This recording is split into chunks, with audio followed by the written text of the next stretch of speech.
আমাকে দিয়েছে। তো গরুর মাংস খেয়ে এখন টেস্ট করব। ভাই তো খাওয়ান লিয়ে যাবে আরে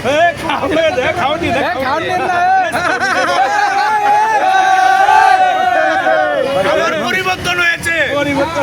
হ্যাঁ, এখন আমরা গরুর মাংস খেয়ে দেখবো আসলে আজকে এই যে শুক্রবারে অনেকে বলে যে বিজন ভাইয়ের খাবার নাকি আগের মতো হচ্ছে না, খাবারের মান নাকি কমে গেছে।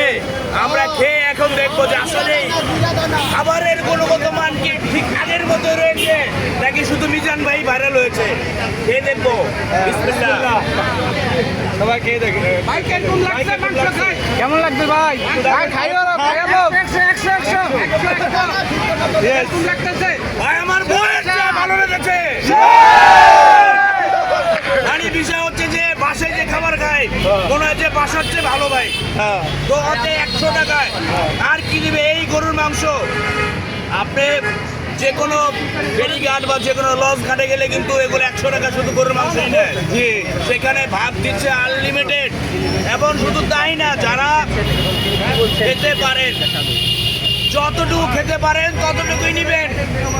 খাবার অপচয় করা ভালো না, কারণ অনেকে আছে যেখানে খাবার খেতে আসে শখে, কিন্তু প্লেট ভর্তি খাবার নেয়, যে খাবারগুলো পরে নষ্ট করে ফেলে। তো আমরা খাবার নষ্ট করা থেকে বিরতি থাকবো। আর অবশ্যই যারা এই খাবার নিয়ে যারা উল্টাপাল্টা কথা বলেন তাদের সাবধান করে দিচ্ছি। খাবার মানুষের পেটের ক্ষুধার জন্য খায়, আর এখানে যারা আসে অনেকে কিছু লোক রয়েছে আসলে ক্ষুধার জন্য আসে। শুধু মিজান ভাইয়ের দোকানের বদনাম করবেন না।